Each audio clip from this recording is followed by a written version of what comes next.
Hi, my name's Craig Mathieson. I head up the Polar Academy. I'm also Scotland's Explorer in Residence for the Royal Scottish Geographical Society.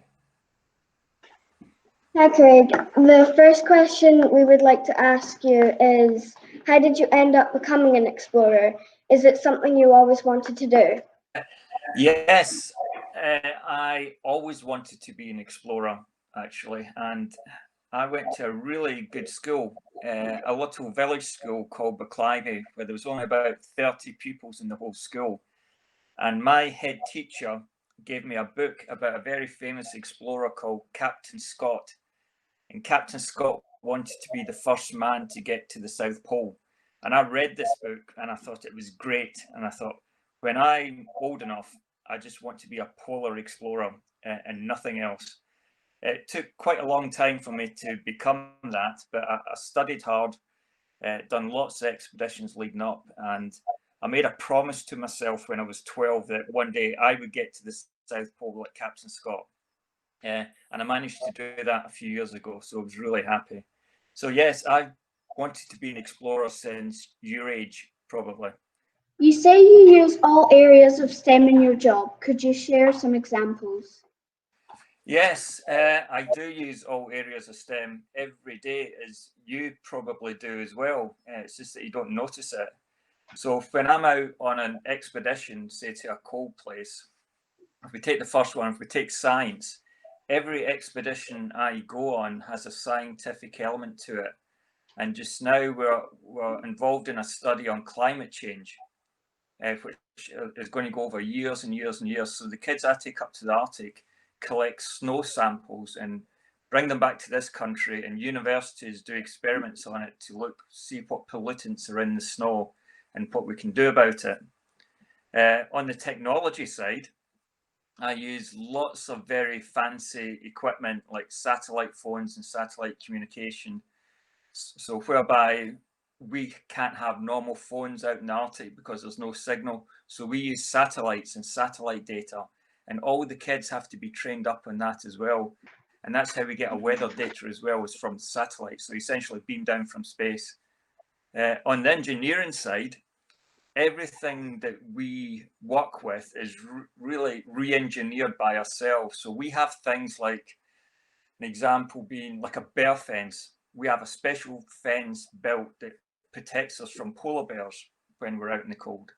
And that had to be designed and engineered.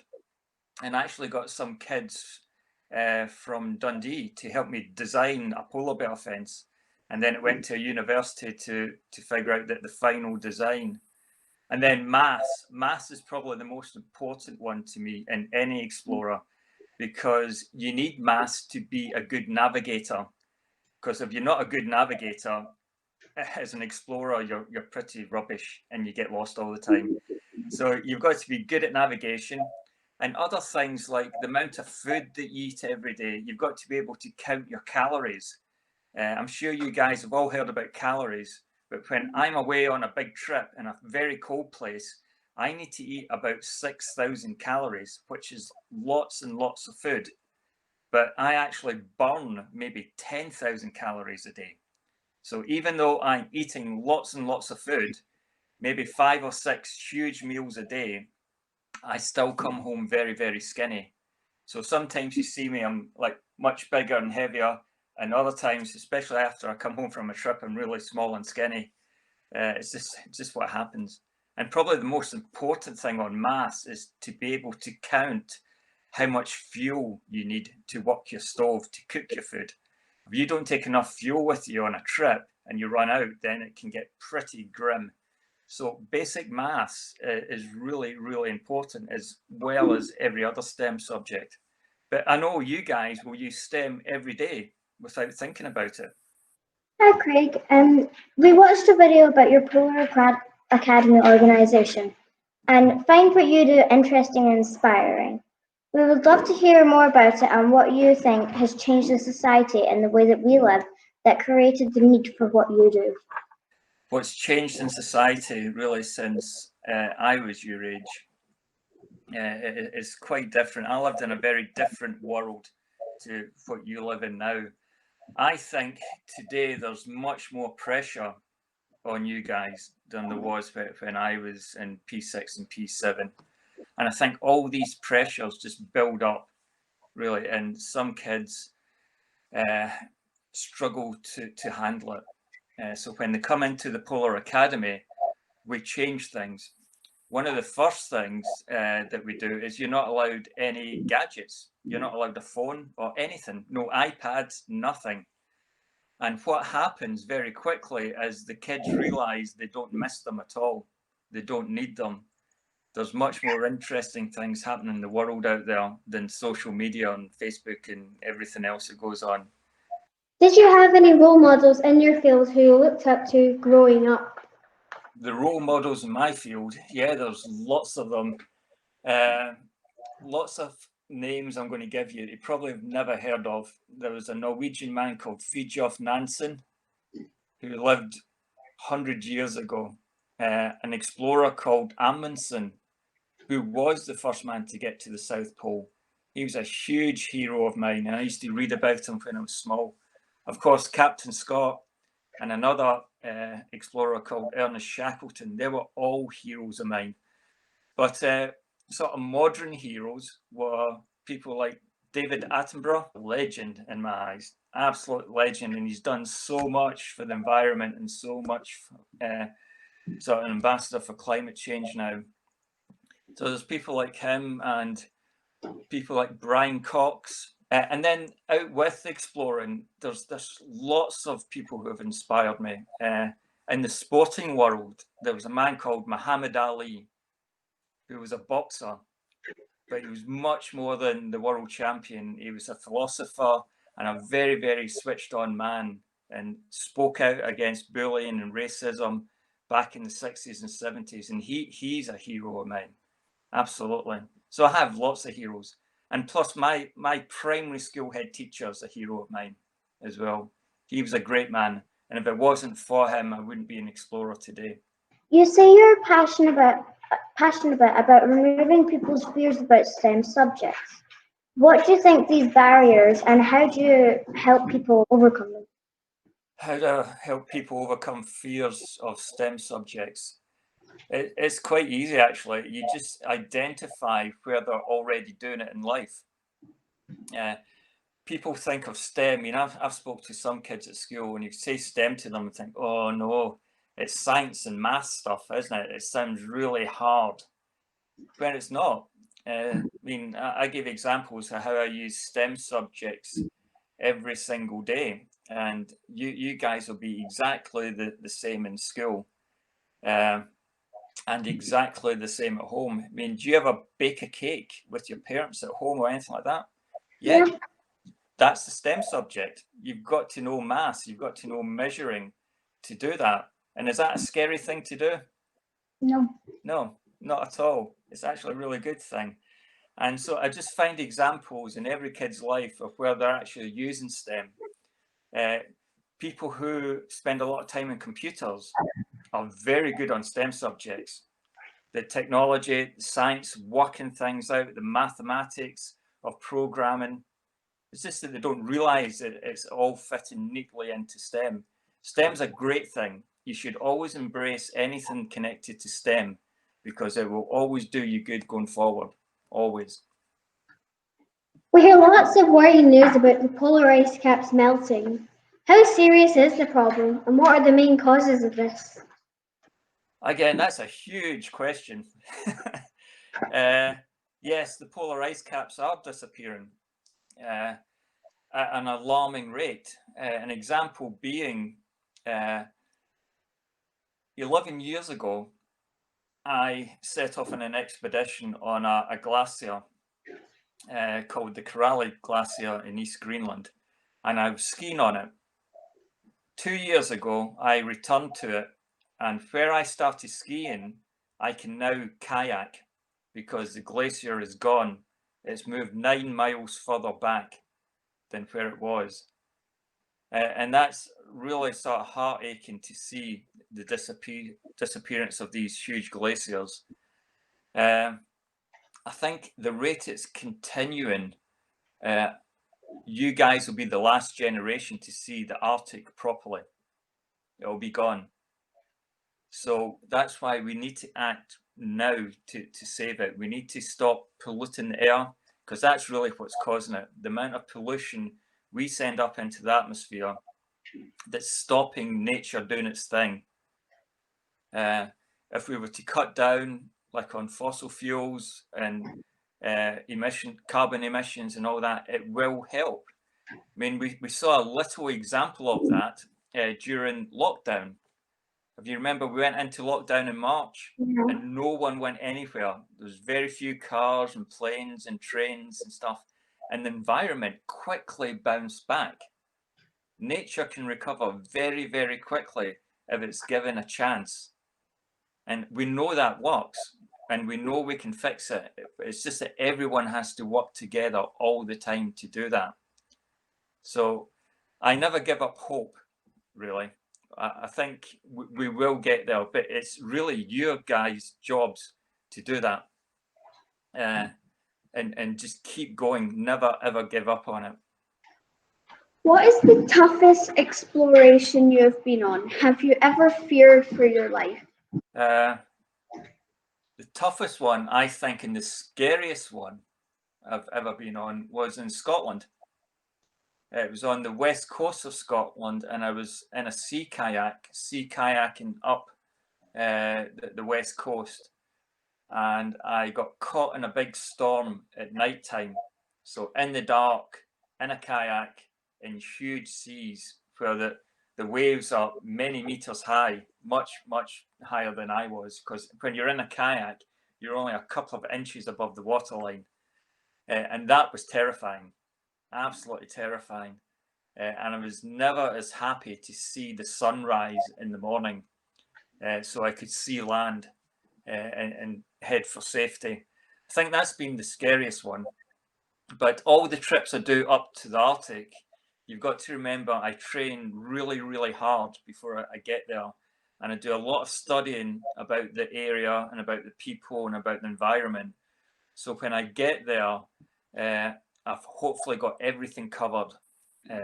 And touch wood, but very rarely does anything go wrong in an expedition, because we plan properly every single time. That's why we call it an expedition. If you hear someone's calling themselves an adventurer is just an explorer who doesn't plan out things properly. And the great thing about polar bears are they are so intelligent. They don't want to get in trouble, they don't want to get hurt, but they're extremely curious.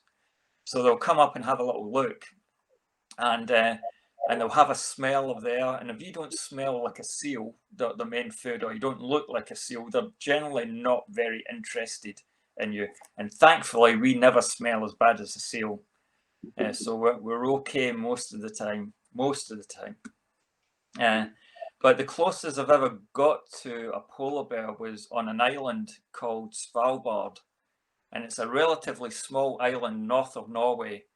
I think it's got about 2,000 people on it and 3,500 resident polar bears. So there's not enough room for everyone. And I'd just been there for about 20 minutes, and I was in this little hostel when the landlady just poked her head round the door and said, Craig, can you stay in your room for a minute? There's a polar bear outside. So I opened the curtains, and there was this huge male polar bear just outside my window. So I was able to give it a little wave, and it didn't care about me at all, and just marched on. But it was probably about 10 foot tall, this bear. But out in the Arctic, because where I take the children is essentially an unexplored area. The only people out there are Inuit hunters, people who actually hunt to feed their children and feed themselves. So when they come across polar bears, they're actually very good at scaring them away. So even though we have polar bear fences up and we have other things to stop bears getting close to us, the real protection comes from the local people who look after us, because they're kind of out hunting all around us. So if any bears come up, they're quickly shooed away, really. But it's always great to see a mother and cubs as well. Little baby polar bears are the cutest thing on the planet by far. It's just that you wouldn't go up and clap them. The mother wouldn't like that very much. We're also trying to create STEM education for younger pupils in our school. Could you give us any advice to make what we do engaging and challenging? Yes, always make it fun. Trying to have fun in everything makes people learn easier and quicker, and they want to learn even more if you put fun into it. But one of the exercises I love to do with nursery kids and primary ones and primary twos is to get them to be expert navigators. I mean, absolutely expert navigators, to find things within a couple of centimeters. And it's easily done because I make it fun and we have rewards.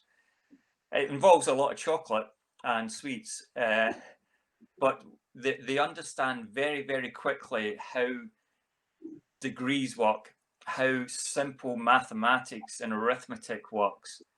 And we do it outside, and I can actually get them lost in the own playground and then show them how to find things very, very simple. And it's all about injecting fun into every subject as well.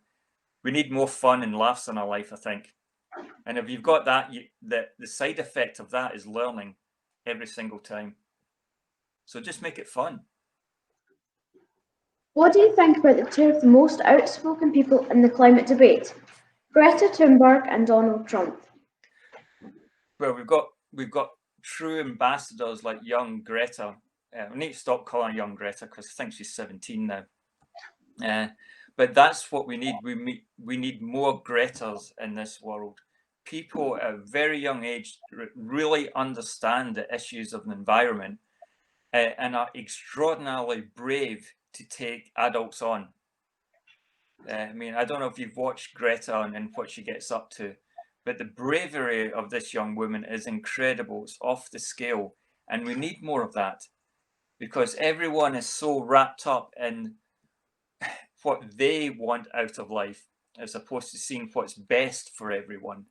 Things get lost, and Greta and many, many others. I mean, it's not just Greta, there's many people out there that are true ambassadors for the environment, and long may they continue. What does it feel like to go places no one has ever been before? When you go to a place that no one has ever set foot on before, it's a magical feeling. It's absolutely magical because it could have taken you weeks and weeks to get there, and it's been really, really hard, and you're really tired. But once you get there and set foot in the snow and make that first footprint, that's all forgotten about. And you're the happiest person on the planet. I mean, absolutely love it. And that's what we do with the kids in the Polar Academy. We take them to places that no one has set foot on before. And that's a huge thing, absolutely huge thing. Every mountain we ski past is unnamed. Every valley we go up is unnamed. These kids get to name them. Some of these kids have mountains named after themselves or their families. Now, I think that's a pretty cool thing. What do you think? I think it would be an amazing thing to be able to be one of the first people to step on land that no one has been before, and you're the first person to be there. Absolutely. And again, pupils your age, you're in the most ideal situation because space exploration is opening up. We need far more female scientists out there, far more female astronauts. There's going to be missions back to the moon. There's going to be missions to Mars. Can you imagine how cool it would be to be the first person to set foot on the North Pole of the moon or the South Pole of Mars? I think that would be pretty cool. I think I'm a bit too old to do it myself now, but you could certainly do it. Anyone in your class could do it. I think that would be cool. Do you think there are still problems with diversity in STEM? If yes, then how do you think we can overcome them? Again, a very good question. Do I think there's problems with diversity in STEM. I think STEM is challenging itself every day and making it better every single day, and opening up to more people is a very, very difficult thing to do. Now, if my daughter was on here, she would give a very different answer, because she's a scientist. She's a theoretical physicist, and she really struggled as a woman to do scientific studies. And through university, there was only one or two other girls in her class the whole time. I do think there's lots of room for more females doing STEM subjects, by far.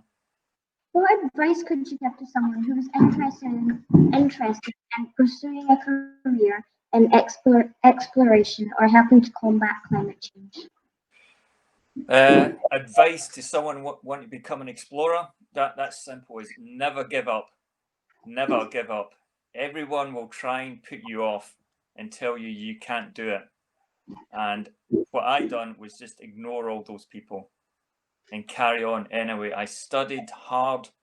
I spoke to people that I knew had the knowledge, and I learned. I never let anyone really put me off. I done my first expedition when I was 16.